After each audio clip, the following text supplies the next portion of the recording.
The moment Luke Wells saw the wedding dress hanging in the window of Calloway's mercantile, he felt something shift inside his chest like the earth settling after a long rain, and without a single word spoken between him and any woman, without a ring on any finger, without so much as a whispered promise beneath a canyon sky, he pushed open the shop door and bought it.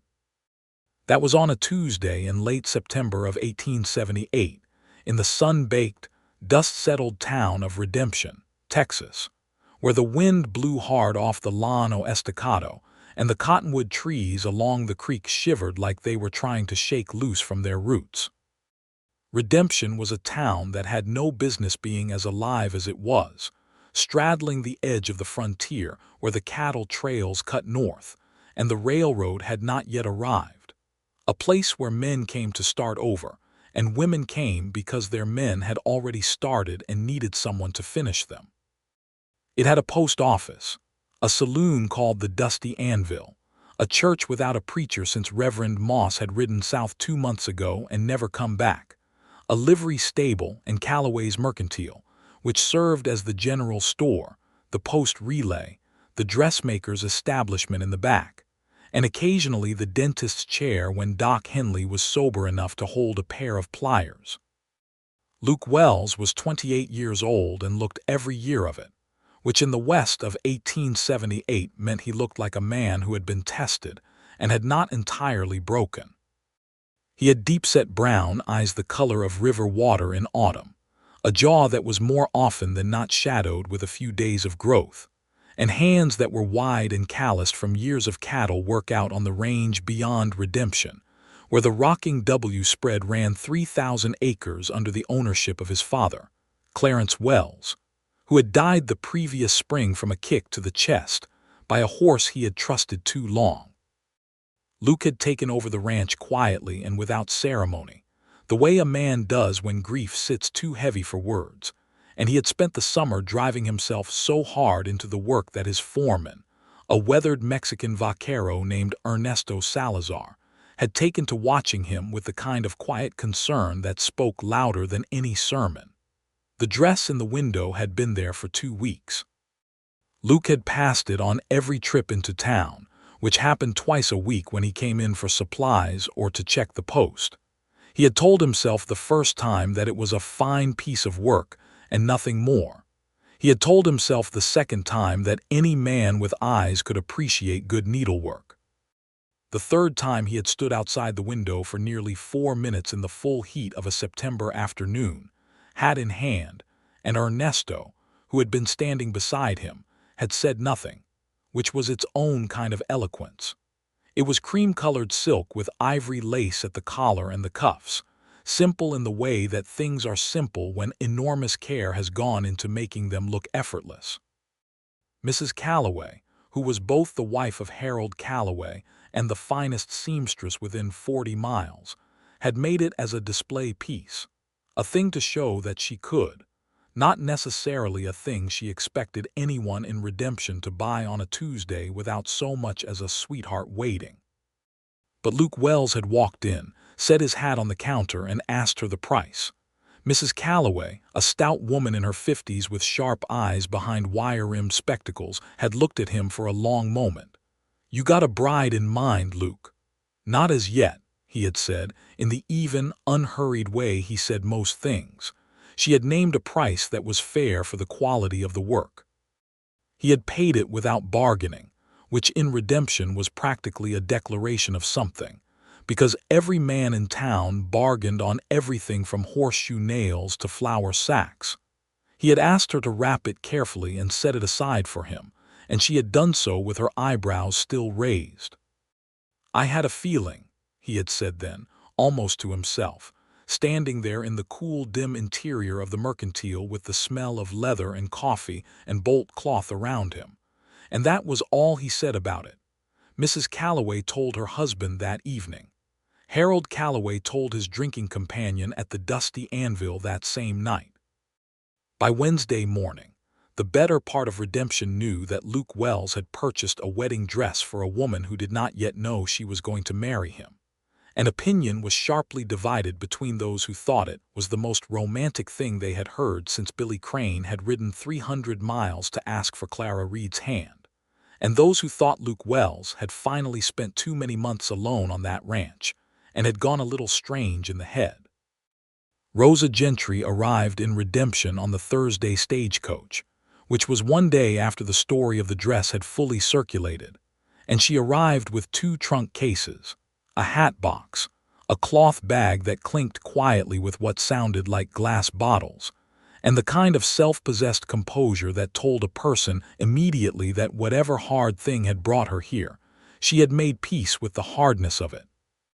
She was 24 years old, with dark chestnut hair pinned neatly beneath a traveling hat that had seen better days, and eyes the particular dark green of cedar trees at dusk, and a mouth that held itself in a composed line that was not quite a frown and not quite a smile, but something more interesting than either. She wore a brown traveling dress that was clean and well-mended, and told anyone who looked closely that she was practical and careful with what she had. And she carried herself with the straightness of someone who had been taught early that posture was a form of dignity available to anyone regardless of circumstance. Rosa Gentry had come to Redemption because her late father, Thomas Gentry, a former surveyor for the Texas and Pacific Railroad, had left her a parcel of land outside of town when he had died the previous winter in San Antonio. The land was 12 acres with a small creek, a ruined adobe structure, and a stand of pecan trees, and it was the only thing he had left her apart from a surveyor's compass, a Bible with notes written in the margins in his careful hand, and a great deal of pride that she was not entirely sure she wanted. She had been living in San Antonio in a boarding house, working as a seamstress and occasionally as a schoolteacher's aide, and when the letter from the county land office had arrived telling her she had inherited the parcel, she had spent 2 weeks deciding and then packed everything she owned and taken the stage north. She did not know anyone in Redemption. She had no particular plan beyond getting to her land and figuring out what could be done with it. She had $32, a good sewing kit, 2 bolts of cotton fabric, a set of glass jars of seeds she had been saving for 3 years with the vague intention of someday having a garden, and she had, which is important, an absolute refusal to be frightened by the unknown, which was either her greatest strength or her most magnificent stubbornness, and possibly both. The stage pulled up in front of the post office, and the driver helped her down with her cases, and she stood for a moment in the street, looking at Redemption the way a person looks at a thing they are deciding whether to trust. The wind was blowing and the dust was up and the cottonwoods were shivering, and the town looked exactly like what it was, which was a place at the edge of things, not quite civilization and not quite wild, balancing on some invisible line between what had been tamed and what had not. Harold Calloway appeared from the mercantile to collect the mail sack from the driver and noticed her standing there, passing through. He asked because most women who stepped off the stage in Redemption were either passing through or meeting a husband, and she did not have the look of someone meeting anyone. "Staying," she said, and that single word, the way she said it, quiet and absolute, made Harold blink. "Well then," he said, and told her that the boarding house was 2 buildings down, run by a widow named Me Birch, and that Me had 2 clean rooms and served a good supper. Rosa thanked him, collected her things, and walked down the street with her chin level and her steps measured, and her seeds clinking softly in the bag over her shoulder. She settled into one of Me Birch's rooms that afternoon. Me was a thin, kind woman of 50-something who had lost her husband to a fever 4 years past, and had since turned her grief into industry, running the boarding house with quiet efficiency, and mothering her guests with a subtlety that was more effective than the obvious kind. She brought Rosa a tin cup of coffee without being asked and sat with her while Rosa unpacked, and by the time the coffee was finished Me had told her the rough shape of every important thing about Redemption, because that was how Me managed the world, with information offered freely and received with equal care. It was me who mentioned, casually, the way one mentions weather, that Luke Wells had bought a wedding dress from Mrs. Calloway on Tuesday without having a bride in mind. Rosa paused in the act of setting her sewing kit on the small table by the window. He bought a dress before proposing to anyone. Apparently so, me said. Said he had a feeling. Rosa looked at her for a moment and then returned to her unpacking. That is either very confident or very foolish, she said. In my experience, me said, refilling her own cup from the pot on the small stove, those two things are very often the same thing. Rosa laughed, and it was a real laugh, the kind that comes unexpectedly and sounds surprised at itself, and me Birch smiled into her coffee. Luke Wells came into town the following morning on his gray horse, a broad-shouldered animal named Corinthian because Luke's father had been a man of unexpected literary reference, and he had a list of supplies and no particular awareness that the woman he had, in some wordless and entirely irrational portion of his heart, bought that dress for, had arrived the day before. He tied Corinthian to the post outside Calloway's and went inside. Mrs. Calloway was at the counter, and her husband was somewhere in the back, and the mercantile was quiet except for the bell above the door that announced everyone's coming and going. Luke set his list on the counter and began discussing what he needed, and Mrs. Calloway was efficient about it, pulling bolts of coffee and flour and salt and medicine from the shelves. Rosa Gentry came in at 10:15 with a short list of her own, because she had decided that the first order of business was the land, and the second order of business was making herself useful in town, so she had some income while she figured out the land, and both of these things required supplies. She came through the door with the bell announcing her, and Luke turned at the counter the way people do in small spaces when there is movement, a simple reflex, nothing intentional. He saw her and she saw him in the same moment, and neither of them said anything for the space of perhaps 2 seconds, which is a short time in the ordinary running of things and an enormous time in the way that moments sometimes expand. She had dark green eyes, he registered, and she registered that he had brown ones, and that he was tall with the kind of stillness that came from knowing how to wait. And then Mrs. Calloway said briskly, "Luke Wells, this is Rosa Gentry, she's newly arrived." "Miss Gentry, this is Luke Wells. He runs the Rocking W north of town." "Mr. Wells," Rosa said, with a nod that was polite and self-contained. "Miss Gentry," he said, and his voice was lower than she had expected and steadier. She went to the other end of the counter and gave Mrs. Calloway her list, and Luke returned to his transaction, and they existed in the same 15 feet of mercantile space for the next several minutes without speaking again. But Luke was aware of her the way you are aware of the exact position of the sun even when you are not looking at it.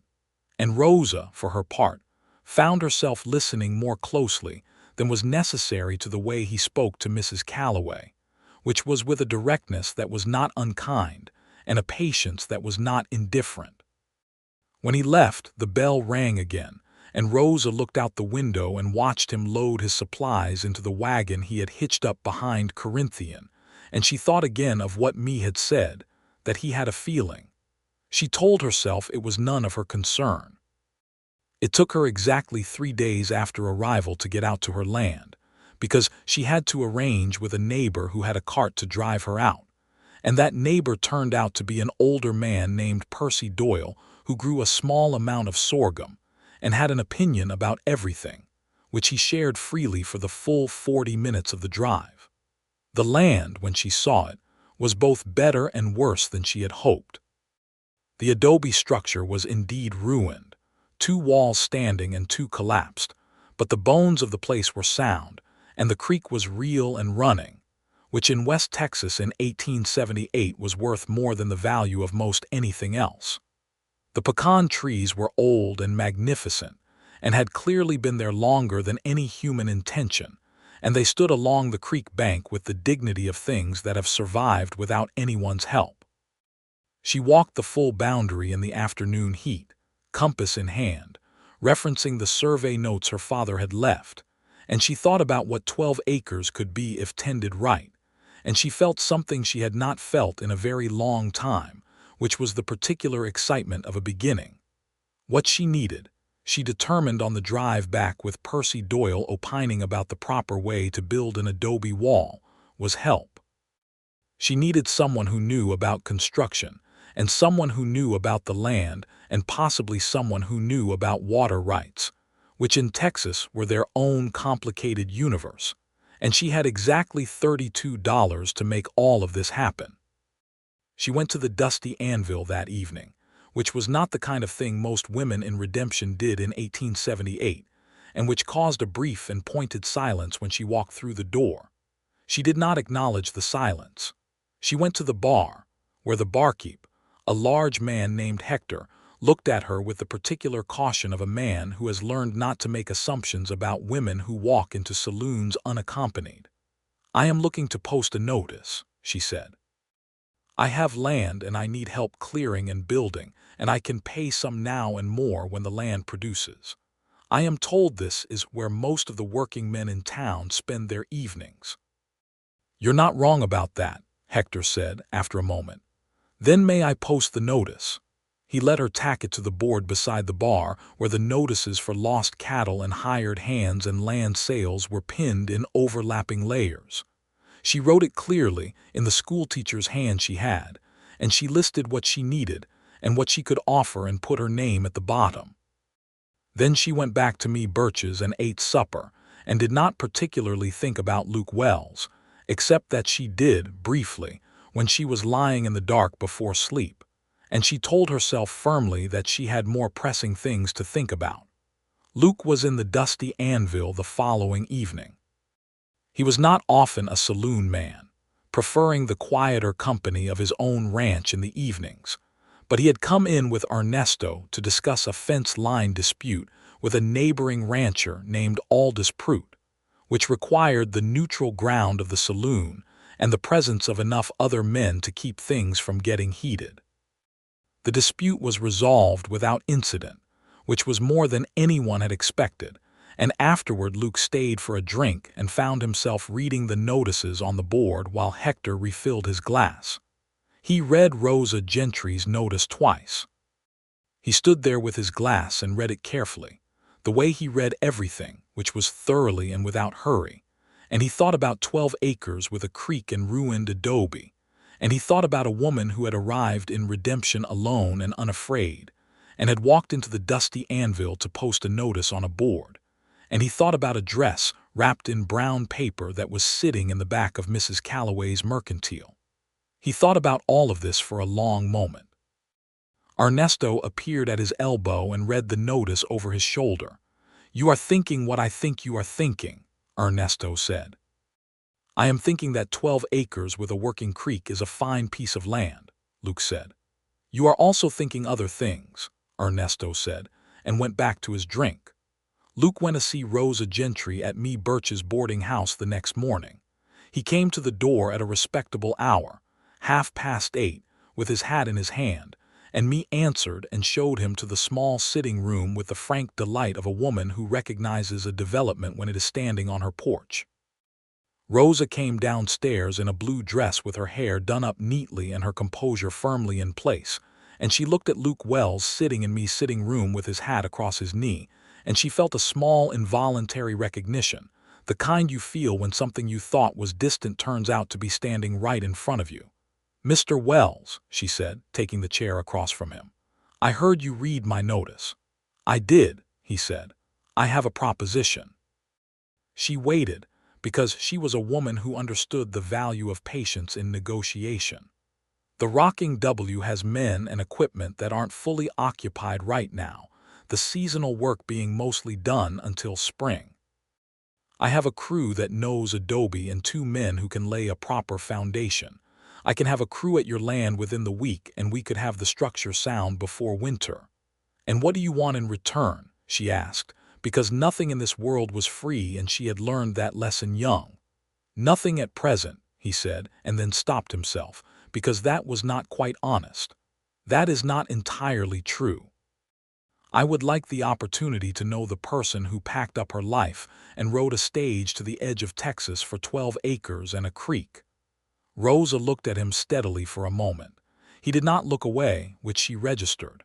"That is an unusual payment arrangement," she said. "I am an unusual man," he said, with a simplicity that was neither arrogant nor falsely modest. She was quiet for another moment, and then she said, "All right, Mr. Wells, but I will keep my own accounts of the work done, and if the situation ever changes and you need payment, I will not hear that it is too much to ask." "Fair enough," he said, "and I want it understood that I am capable of making decisions about my own land." "I would not have it any other way," he said, and the evenness with which he said it told her that he meant it, which was rarer than it should have been in 1878, when men generally assumed the right to decide things for women by simple virtue of being men. They shook hands. His grip was firm and warm and brief, and he replaced his hat and stood, and she walked him to the door, and they stood for a moment on Me's porch in the morning light with the town waking up around them, and he said he would send Ernesto to survey the site on Thursday, and she said she would be there. Thursday arrived with a blue sky and a wind out of the northwest that carried the first suggestion of autumn's intention, and Rosa was at the land before Ernesto got there, because she had borrowed Percy Doyle's cardigan.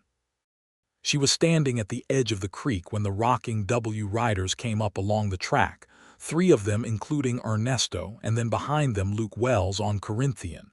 She had not expected him specifically. She had told herself she had not expected him.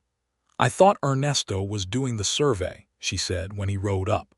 "Ernesto is doing the survey," Luke said. "I came to help." She looked at him for a moment and then looked away, because looking at him too directly was beginning to feel like looking at something very bright, and she needed to be sensible.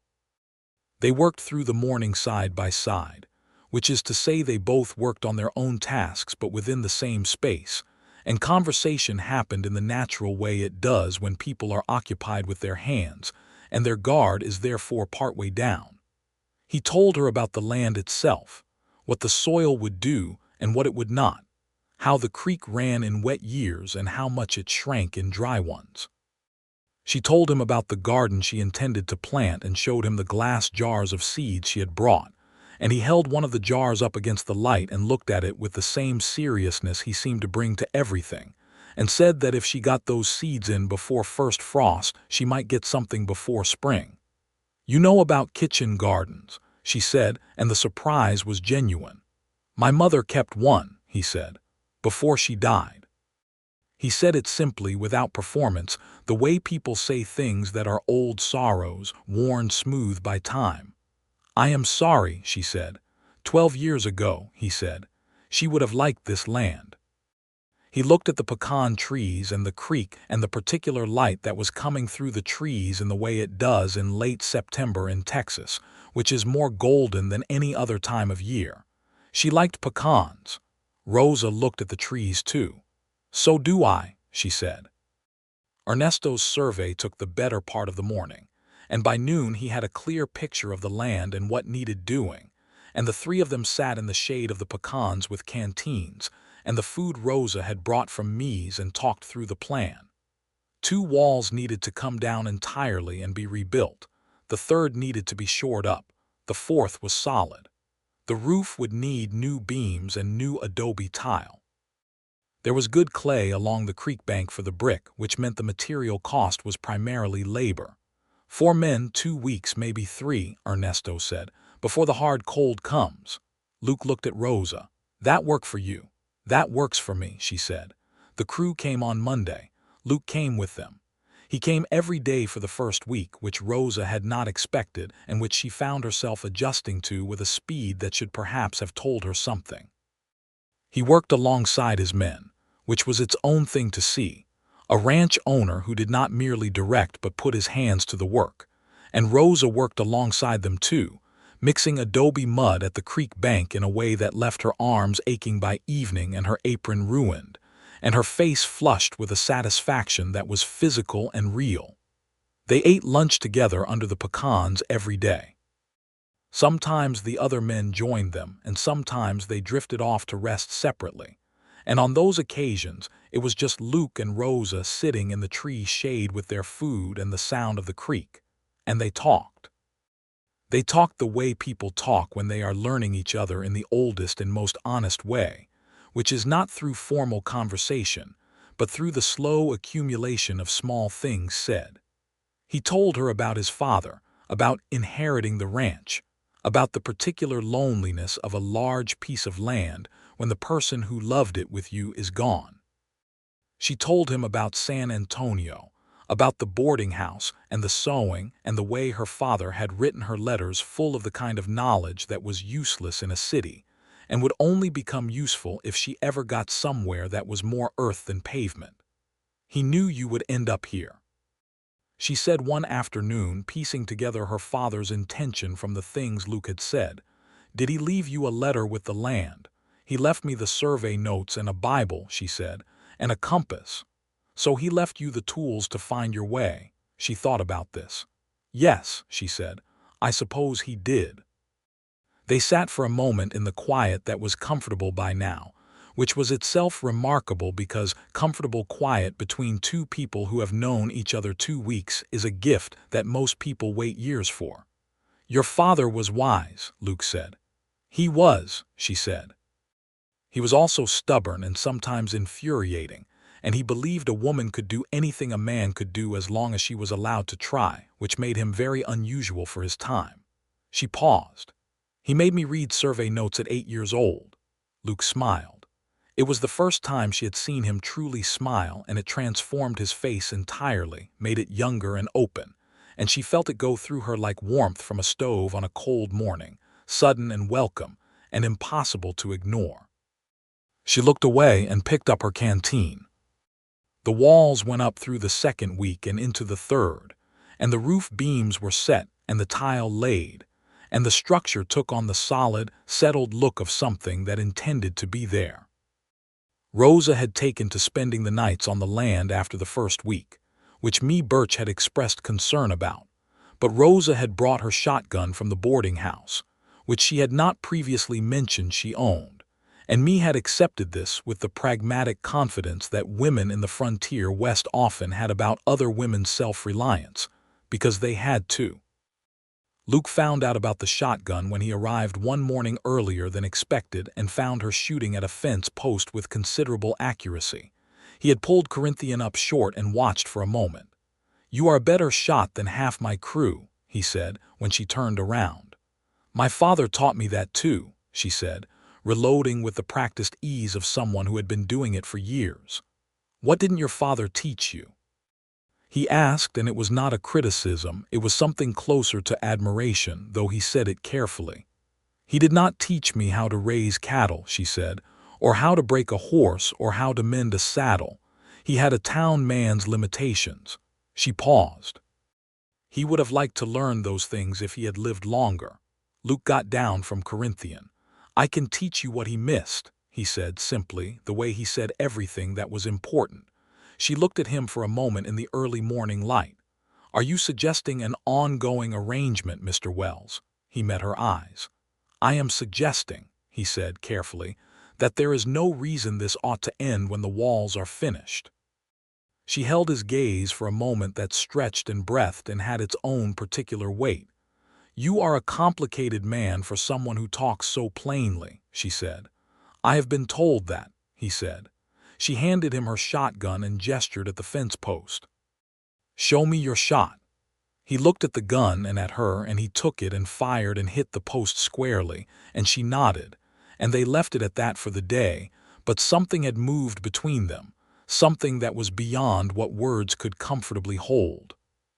The structure was finished at the end of 3 weeks, and on the day the last tile was set and the doorframe was hung, Ernesto produced from somewhere a bottle of decent whiskey, which was not something he typically announced he was carrying, and the crew drank a measure each in the late afternoon light, and Rosa stood in the doorway of her completed house and looked out at the pecan trees and the creek, and she felt something settle in her that had been restless for a very long time.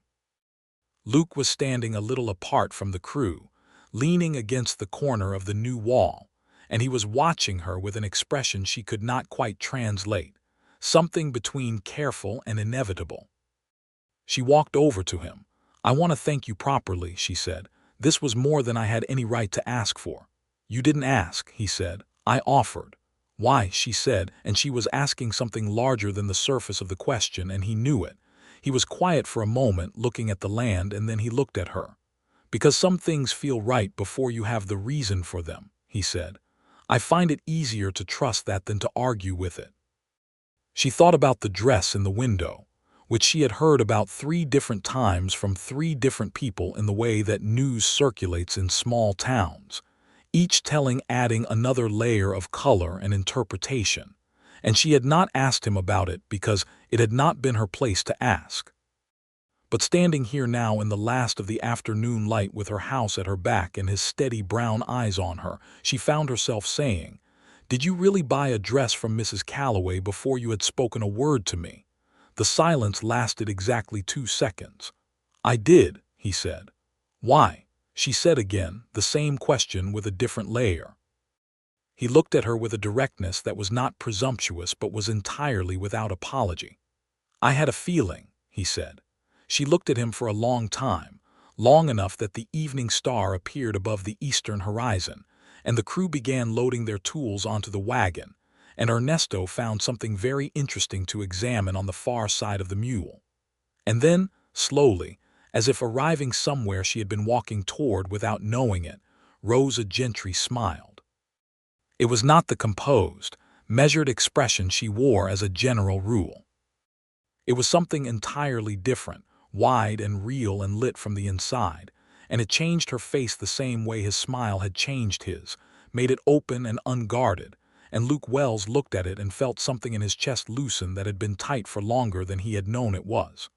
"That is," she said, "either the most presumptuous thing I have ever heard or the most honest." "I hope it is the second one," he said. "I think it might be," she said. They stood in the cooling evening air, and the crew was politely occupied elsewhere, and the pecan trees were going golden in the last light, and what happened next was simply that he offered her his hand, and she took it, and they stood like that for a moment, hand in hand, not saying anything, which was exactly enough. The weeks that followed were the golden kind, the sort of weeks that people remember later as the period when everything changed, though while you are in them, they simply feel like life being its most generous self. Luke came to the land every day, sometimes with Ernesto, sometimes alone, always with some practical excuse, a load of firewood, a tool he had thought she could use, a question about the fence line he wanted her opinion on, and Rosa accepted each excuse with the private understanding that neither of them was being fooled. She began visiting the ranch as well. He took her riding on a horse from the rocking W string, a calm bay mare named Patience, which Rosa said was an appropriate name. He taught her the things he had said he would teach her, how to check a horse's hooves, how to read weather in the color of the sky, how to mend a fence so it would hold against cattle. She was a fast learner and unafraid to admit when she did not understand something, which he said was the rarest and most useful quality a person could have. Ernesto watched all of this with the satisfaction of a man who had seen what was coming long before it arrived. He said nothing directly, because that was not his way, but he began calling Rosa Miss Gentry, with a warmth that was its own kind of endorsement.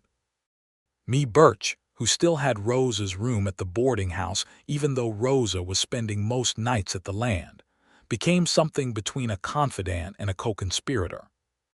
Rosa came in for supper twice a week, and me listened to the careful, selective way Rosa talked about Luke Wells, the way she described his hands when he was working, the way she mentioned what he had said about things without seeming to mean to, and me said nothing about what she observed, because she was a woman who knew the difference between things that needed saying and things that would take care of themselves.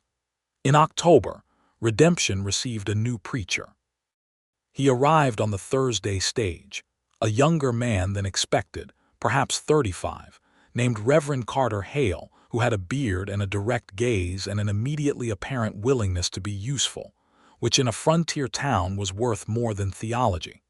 He opened the church the following Sunday and drew nearly every person in town, because in Redemption, a new preacher was an event of social as much as spiritual significance.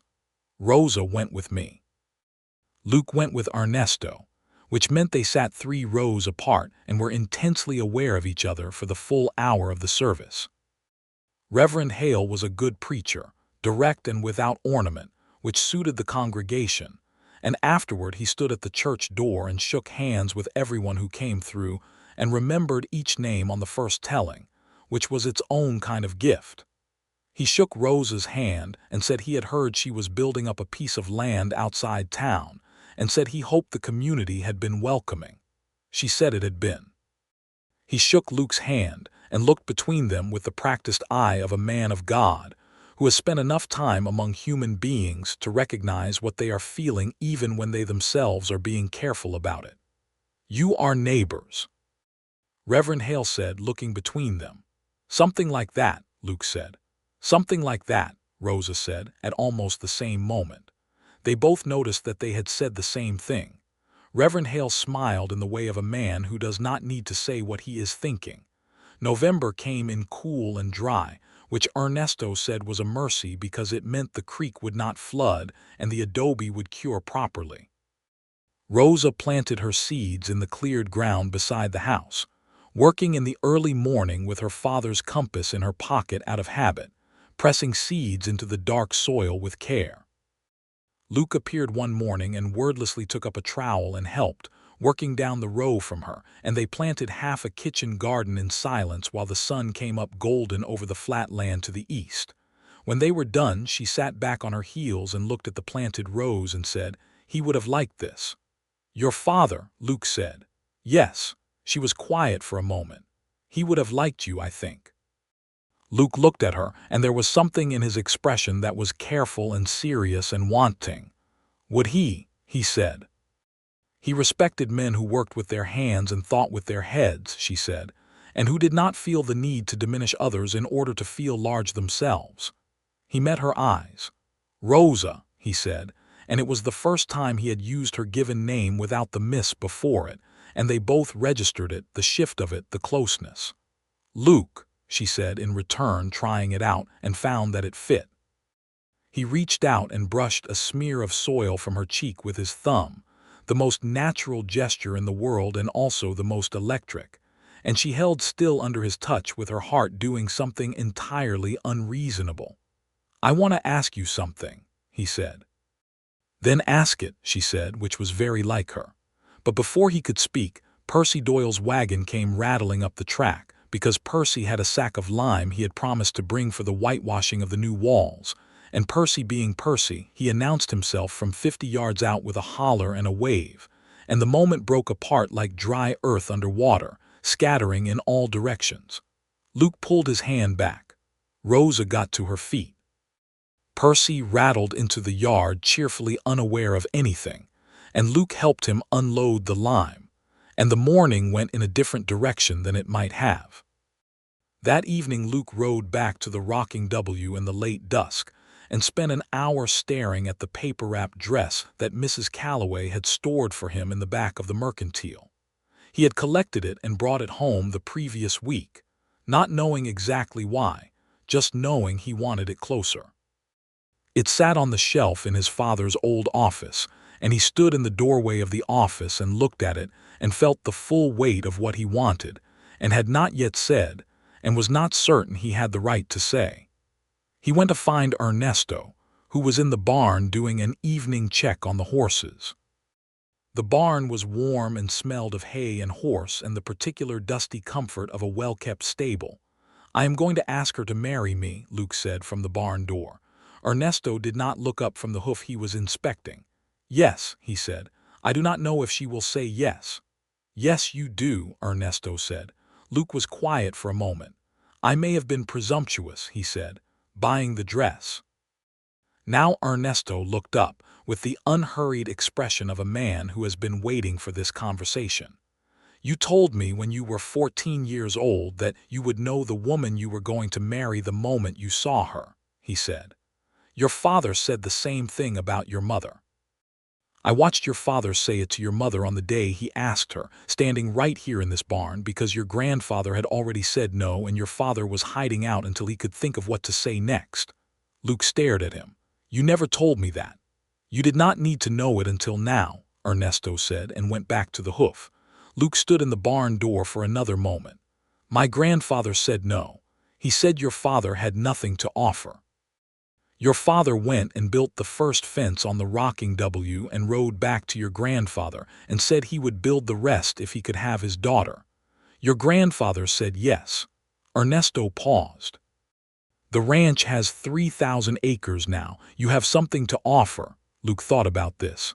Rosa is not looking for a man who has something to offer, he said. She is building her own something. Then offer yourself, Ernesto said. That is what your father actually offered. The fence was just evidence. In the first week of November, 3 days after the conversation in the barn, and 2 days after he had woken up at 4 in the morning with absolute clarity about what he needed to do, Luke Wells rode to Rosa Gentry's land in the middle of the afternoon. Not at a working time. Not with an excuse. He found her at the creek, washing out some cotton cloth in the shallower water, her sleeves rolled to her elbows and her dark hair coming loose at the back of her neck in the way it did by late afternoon. And she looked up when she heard Corinthians' hooves, and she stood up and looked at him, and something in his face told her immediately that this was different from the other days. Luke, she said.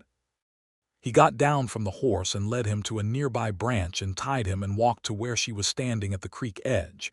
And he stood with his hat in his hand the way he had stood on me's porch the first morning, and he looked at her with everything he was feeling right there in his face, uncovered, which for Luke Wells was itself a kind of extraordinary event.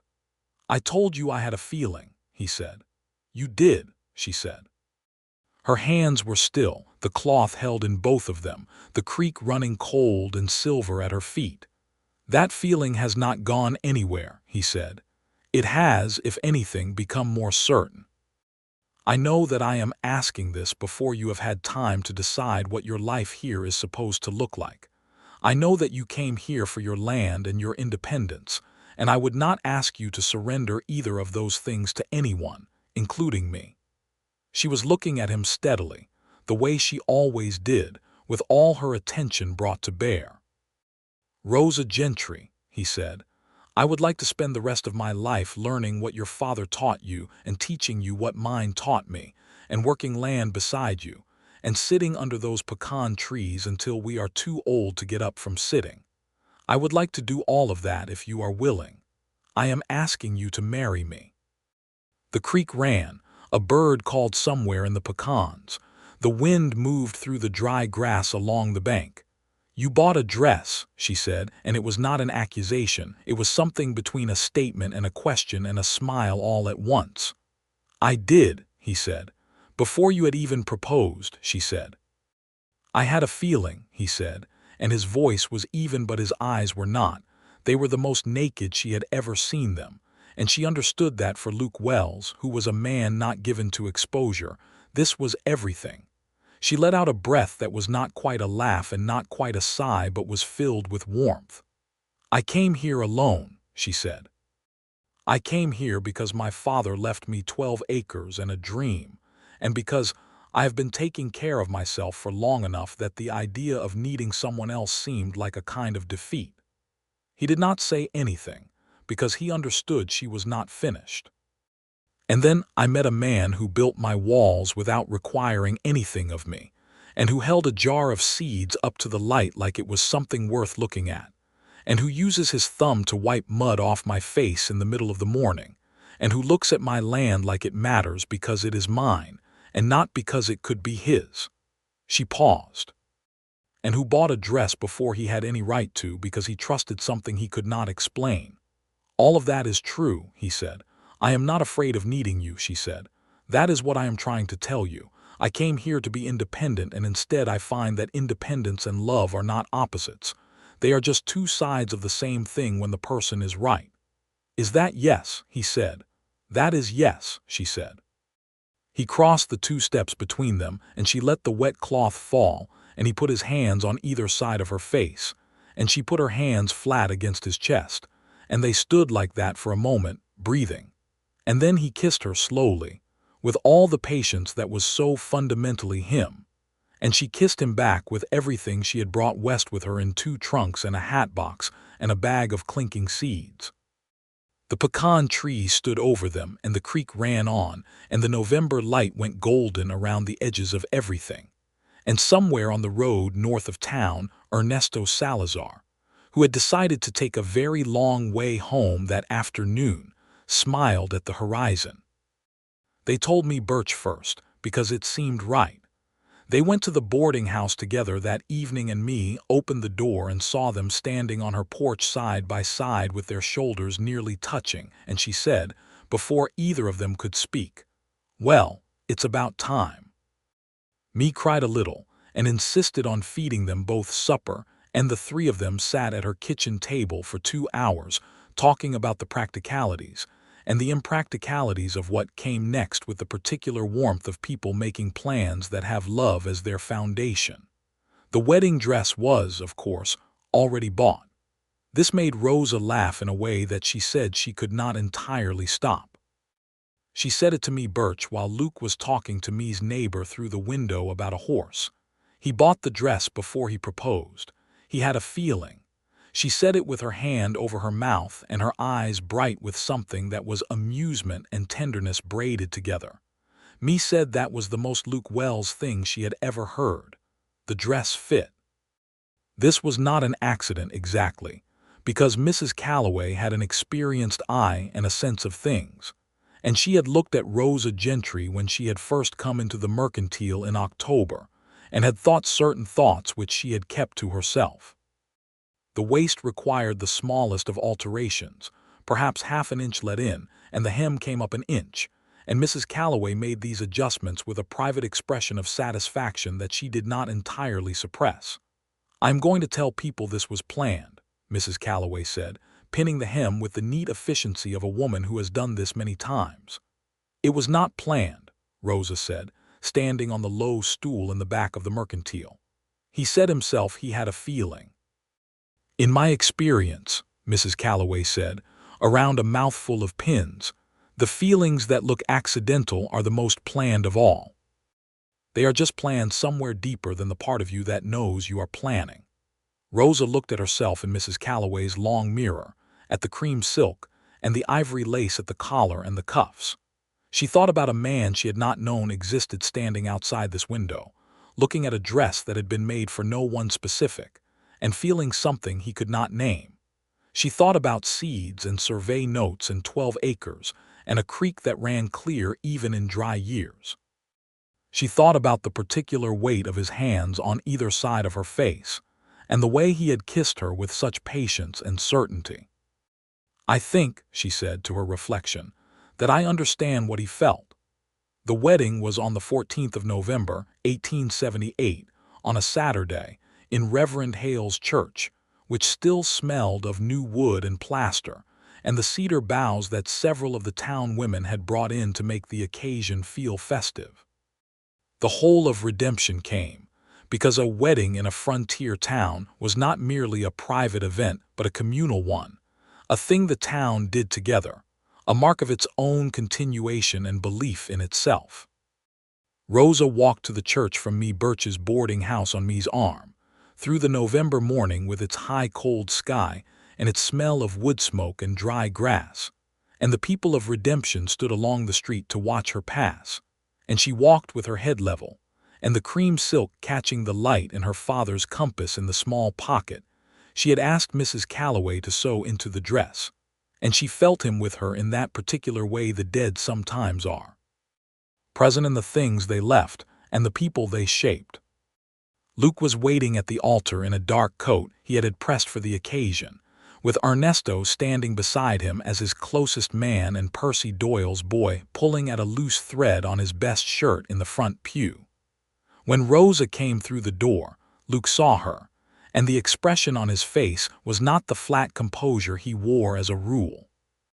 It was open and unguarded and full of something enormous that he was not trying to hide, and Rosa saw it from 30 feet away, and felt her composure waver in the best possible way. She walked to him through the cedar-scented air of the church, past the gathered faces of people who had known him his whole life, and had known her for 6 weeks, and who had, in the way of frontier communities, adopted her as their own with the pragmatic warmth of people who understood that what was needed on the frontier was each other. Reverend Hale performed the ceremony with a directness and warmth that suited both of them. He spoke about partnership as the truest form of strength, and about how the frontier demanded the best of people, and how the best thing people could give was not their independence surrendered but their independence shared. Rosa thought about that as the words were spoken, and felt the truth of it down to the soles of her feet. When he asked if Luke took this woman, Luke said, "I do," in his steady, even voice. And when he asked if Rosa took this man, she said, "I do," in her own. And then Luke put the ring on her finger, a plain gold band that had been his grandmother's, and Reverend Hale pronounced them married. And the church erupted with the particular kind of noise that happens when an entire town has been hoping for something and it finally happens. Luke kissed her in front of everyone, and she kissed him back in front of everyone, and me Birch cried again and did not apologize for it. The celebration that followed took up most of the afternoon at the dusty anvil, which Hector had opened early and decorated with what might charitably be called festive intentions. And there was food brought by half the women in town and fiddle music provided by an old man named Silas, who played 3 songs extremely well and everything else adequately. And Luke Wells danced with his wife, which was the first time either of them had used that word, and the feeling of it was remarkable. He kept his hand at her waist and she kept hers on his shoulder, and they moved through the simple, shuffling steps that frontier dancing amounted to, and they were close enough that she could hear him when he said quietly near her ear, "You know that people are going to tell the story of the dress for years." "I know," she said. "Does that bother you?" She thought about it. "No," she said. "It is a good story." "It has a good ending," he said. "It has a beginning," she corrected, and she felt him smile against her hair. They spent their first night together at his ranch, the Rocking W, because her house was fine, but the Rocking W had a proper bedroom and a good stove, and was, in all practical terms, larger, and they had agreed that her land would be worked as a separate piece of the operation. Her kitchen garden and her pecan orchard, and eventually a small number of cattle of her own, because Rosa Gentry Wells was not a woman who folded herself into someone else's life and disappeared. She was a woman who brought her life and placed it alongside, and Luke understood and valued this as precisely the point of her. They rode out to the Rocking W in the late afternoon, and Ernesto had put fresh wood in the stove and left a lamp burning, and had made himself entirely invisible in the way that only Ernesto could manage. And the house, which had been a quiet place, a man's house, a place with the particular loneliness of grief in its walls, felt different as soon as Rosa stepped through the door. She stood in the main room and looked at the plain, solid furniture and the photographs, and the elk rack above the fireplace and the shelves of books that Luke had. She had not been surprised to find in abundance, and she said, "Tell me about everything in here." So he did. He walked her through his own house and told her what everything meant and where it had come from, and she listened with the complete attention she brought to things that mattered. And when he showed her the office where the paper-wrapped dress had sat on the shelf, she said, "So this is where you kept it." "I brought it home from Calloway's," he said. "I could not leave it there indefinitely." "Logical," she said. "Rosa," he said. "Yes," she said. "I am very glad you came to Redemption," he said. She looked at him in the lamplight of his father's office, her husband, this man who had trusted a feeling before he had any right to, who had built her walls without payment, who had planted seeds beside her in the morning, who had looked at her with his whole face open at the altar, and made her feel that openness in her own chest like a door she had been holding closed for years suddenly being allowed to swing wide. "So am I," she said. Winter settled over Redemption, and the land around it with the particular severity of a Texas winter that has decided to be serious about itself. and Luke and Rosa were together through it in the way that the first winter of a marriage always is, which is the deepest and most practical kind of learning. The kind where you discover not the best and most presentable version of someone, but the daily, ordinary, real version. The person at 6 in the morning before coffee. The person when something goes wrong. The person in the small decisions that accumulate into a life. What they found in each other in that winter was something that confirmed rather than complicated what they had already felt. He was steady in difficulty, which she had suspected, and she was resourceful and unshakable, which he had also suspected, and they were both prone to reading in the evenings by the stove, which turned out to be the simplest and most significant domestic compatibility. Two people who could occupy the same silence with the same book in hand and feel entirely at peace.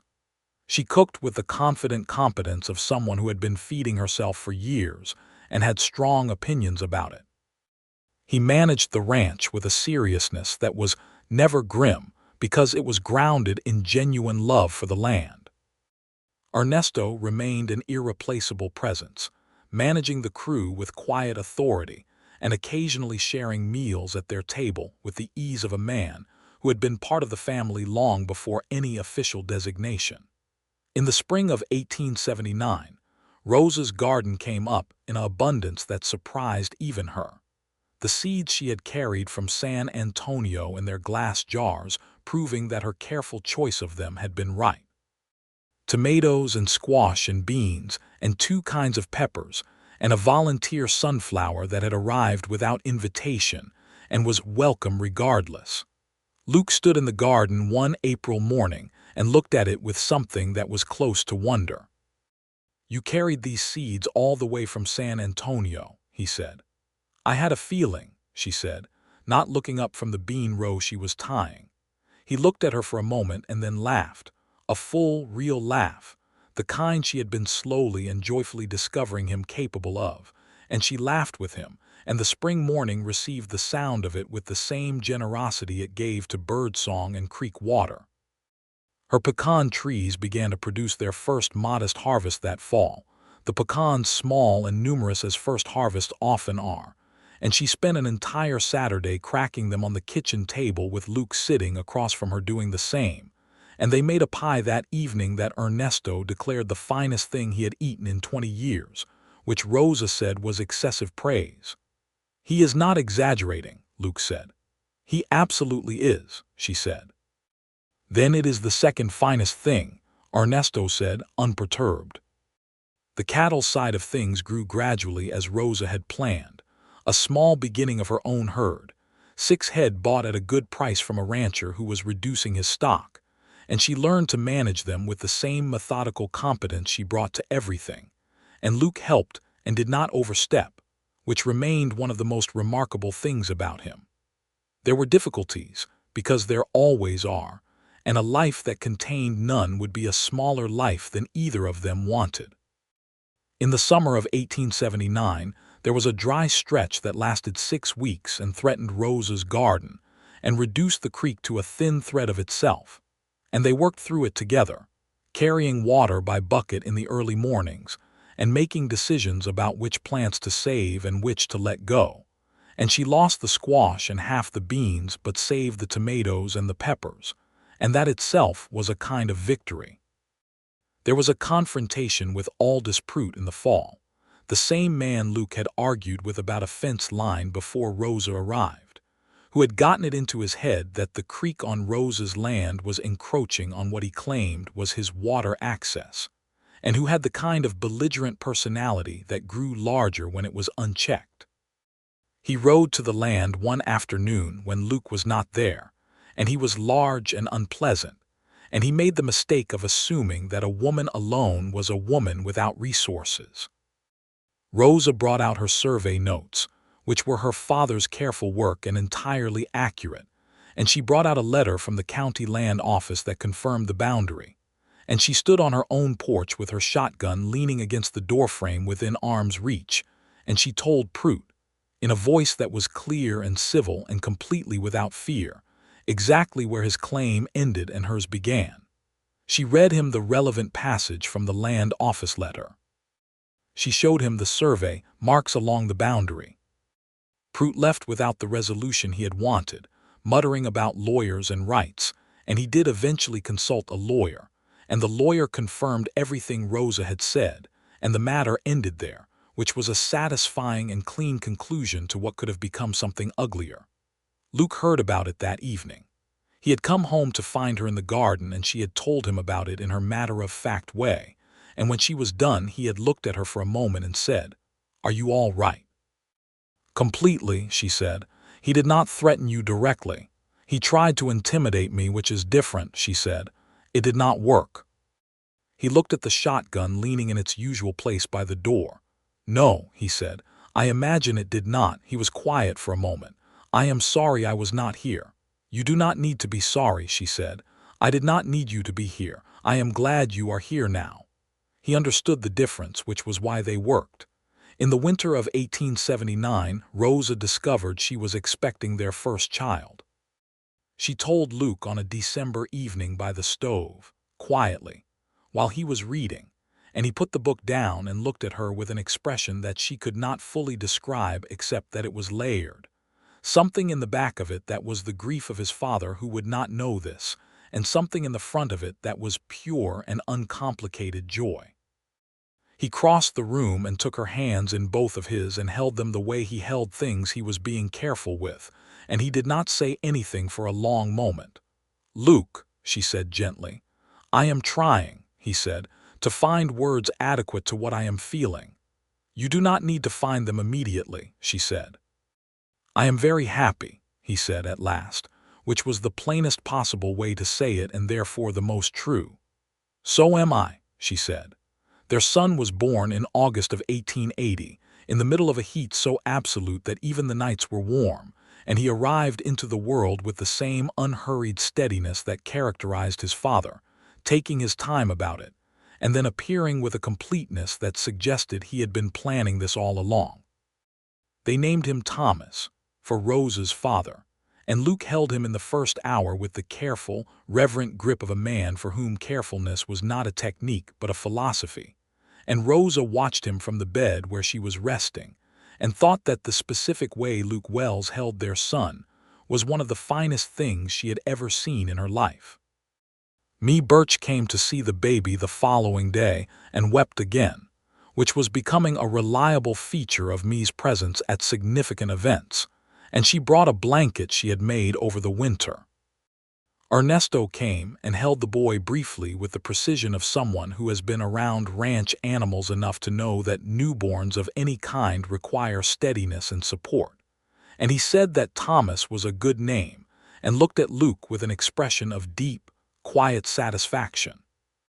Thomas grew in the way of children who are well loved, which is abundantly and with a great deal of personality, inheriting his mother's dark eyes and his father's steady temperament and developing, apparently independently, an enormous curiosity about everything within his reach.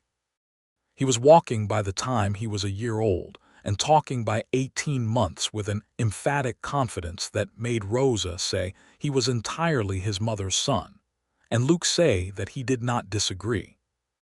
In the spring of 1881, Rosa expanded her garden to include a proper herb section and began selling dried herbs and small quantities of produce to Callaway's Mercantile, which was a modest income but a real one, and she kept her own accounts with her father's neat, precise hand in a ledger she had bought on her first trip to Callaway's, and she was proud of it in the way that she was proud of everything she had built herself, which was quietly and with complete sincerity. The pecan harvest of 1881 was the best the trees had ever given, at least in anyone's memory who had been watching them, and Rosa hired 2 of the Rocking W crew to help with the harvest and processed the nuts over the course of a week and sold half and kept half. And Ernesto said that the trees had simply been waiting for the right person to appreciate them properly, which was his way of saying something generous. Luke continued to run the Rocking W with the same seriousness and the same genuine love of the work. And as the ranch grew in the years after their marriage, it grew differently than it would have under his father. because Rosa was part of every significant decision, not because he required her approval, but because he valued her thinking, and she valued his. And two people who are genuinely interested in each other's minds make better decisions than either would alone. The town of Redemption grew in those years too, as the West was changing, the railroad coming closer, and the cattle trade shifting and new families arriving to take up land that had been waiting. Reverend Hale stayed, which was its own kind of good news, and became a fixture of the town as reliable as the cottonwood trees. Mee Birch eventually sold the boarding house to a younger couple and bought herself a small house 2 streets over and spent her time in the warm, useful way of a woman who has earned her peace and intends to enjoy it. Mrs. Calloway's mercantile expanded to include a proper dressmaking counter in the front rather than the back, because the town had grown enough to support it, and Mrs. Calloway occasionally told people the story of Luke Wells buying the dress, which had become one of those local stories that gets told until it is part of the town's self-understanding. She told it accurately and with the dry warmth that she brought to most things, and the ending of the story always got the same response, which was that Luke Wells had said he had a feeling, and the feeling had been right. Rosa heard the story told by Mrs. Calloway herself one afternoon in 1882 when she was in the mercantile with Thomas, who was 2 years old and had recently developed a passionate interest in the bolts of fabric on the lower shelves, and a young woman who had come in for supplies and was engaged and nervous about it heard the story and looked at Rosa with wide eyes. "And the dress fit," the young woman said. "The dress required ½ an inch taken in at the waist and 1 inch taken up at the hem," Rosa said. The young woman looked slightly disappointed by the precision. "It fit," Rosa added and smiled. In the fall of 1882, their daughter arrived, a second child who was born with a great deal more urgency than Thomas had managed, as if she had decided she was already late for something. They named her Clara, for no particular reason except that it suited her, and she arrived into the family with an energy that was entirely her own, bright-eyed and loud and fiercely interested in everything from her first days. Thomas regarded her with the thoughtful caution of a 2-year-old considering a new and unpredictable element in his environment, and then gradually, over the course of several weeks, decided she was acceptable and began bringing her things to look at: small objects, a smooth stone, a dried pecan, the fringe from his blanket, which Rosa found entirely devastating in the best way. Luke watched his children with the same unhurried attention he brought to everything, and Rosa watched him watch them, and what she felt in those moments was something that had no adequate word, which was love compounded into something beyond its simple definition. Love plus time plus shared difficulty plus shared joy plus the specific knowledge of who a person really was in the unguarded moments, which was the only kind of knowledge that counted. They had a good Christmas that December, the whole family at the Rocking W with Ernesto and Mee Birch and Reverend Hale, who had become a friend of the particular kind that frontier life produces, close in the way that proximity and mutual respect combine into something lasting. There was food and there was fiddle music because Silas, who was now very old and played even more inconsistently than before, still came when invited, and there was the warmth of a stove well fed with good wood and lamps lit against the early dark and children asleep in the bedroom that had been arranged for them with care. Rosa sat in the chair by the stove after the children were down, and the conversation had settled into the comfortable kind that does not require effort, and Luke sat on the bench against the wall with a cup of coffee in his hand, and she looked at him in the lamplight of the house they had made together, the house that had been his father's and was now theirs. And she thought about arriving in Redemption in September of 1878 with $32 and a bag of clinking seeds and a compass, and a pride she had not known how to set down.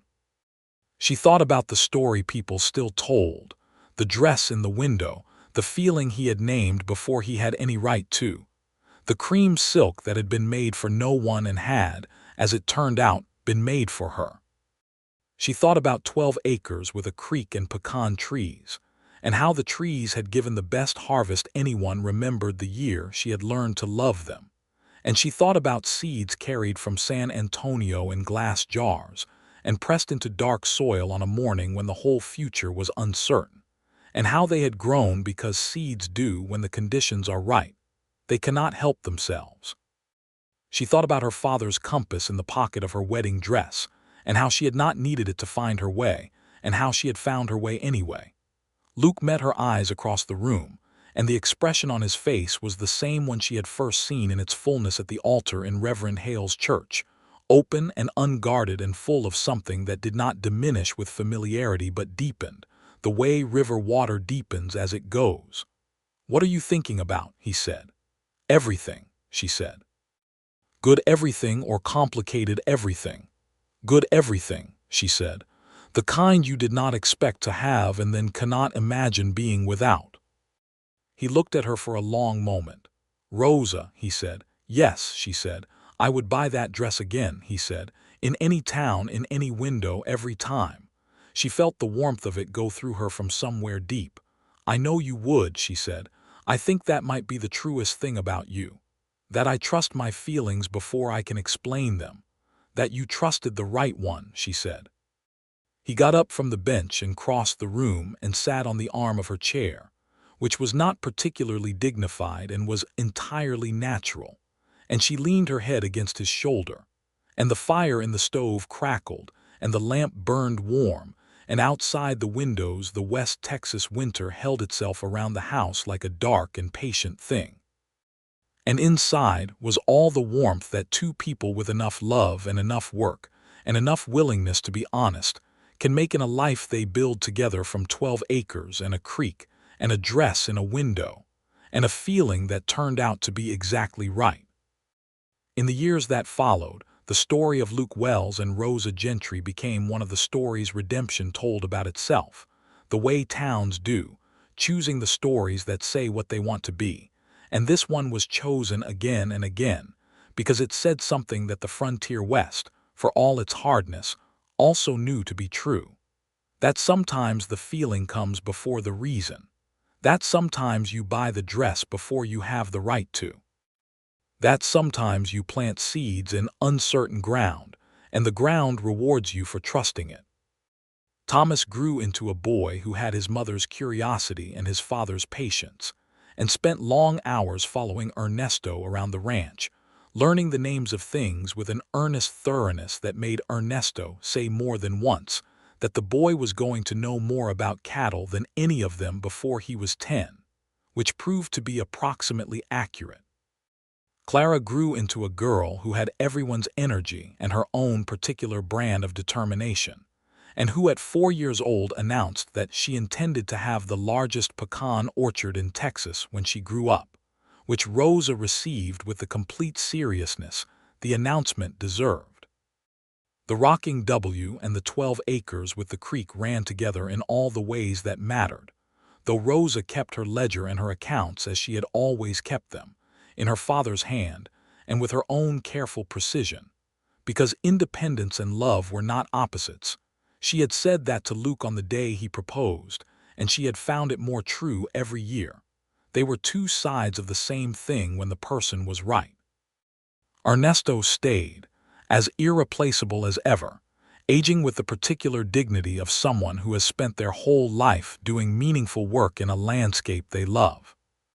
He taught Thomas to ride properly at age 5, and declared afterward that it had been the least troublesome teaching he had ever done, which from Ernesto was a superlative. Mee Birch lived contentedly in her small house 2 streets from the church, and came to supper at the Rocking W regularly, and loved Thomas and Clara with the warm authority of someone who had been part of their parents' story from the beginning, and had therefore earned a permanent place in the continuation of it. Reverend Hale married 3 more couples in redemption in the years following Luke and Rosa's wedding, and at each ceremony, he spoke about partnership and shared independence, and the courage it took to trust the right feeling. And the people of the town who had been there on the 14th of November 1878 recognized what he was referencing, and the people who had not been there eventually heard the story and understood. Mrs. Calloway eventually retired from the mercantile counter and handed the dressmaking business to a younger woman. But she kept her needle and her strong opinions about construction and came in twice a week to supervise, which everyone agreed was a perfectly reasonable arrangement. And in the house that had been Clarence Wells's and was now Luke and Rosa's, the compass sat on the mantelpiece of the main room, Rosa's father's compass, the one he had sent her west with alongside a surveyor's notes and a Bible with margins full of his thinking. And it sat there as a reminder of what it meant to be given the tools to find your way, and to find that the way led somewhere beyond what you had imagined, beyond 12 acres and independence, to the particular country that opens up between two people who have decided to trust each other with everything they are. Luke came in from the evening round one fall evening in 1883, when Thomas was 3 and Clara was just over a year, and the ranch was heading into its best year yet. And Rosa was at the stove and the house smelled of pecan pie because it was October and the harvest was in, and she always made pie in October. And he stood in the doorway of his own house and looked at his own life and felt the exact same thing he had felt in September of 1878, standing in front of Calloway's mercantile looking at a dress that had not been made for anyone yet. That feeling, the one that came before explanation, the one that had no reason except that it was right, the one he had trusted when every sensible argument said it was too soon and too strange and entirely presumptuous, and that had been, from the very first moment to this one, exactly correct.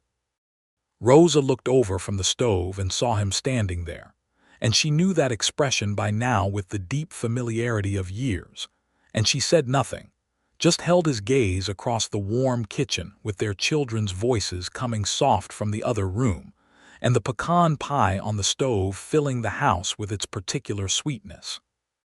He came in and closed the door against the evening and crossed the kitchen to her, and put his arms around her from behind, and she leaned back against him.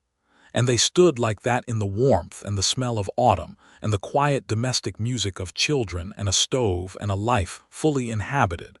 And everything that needed to be said had been said, and everything that needed to be built had been built, and they were exactly where they were supposed to be.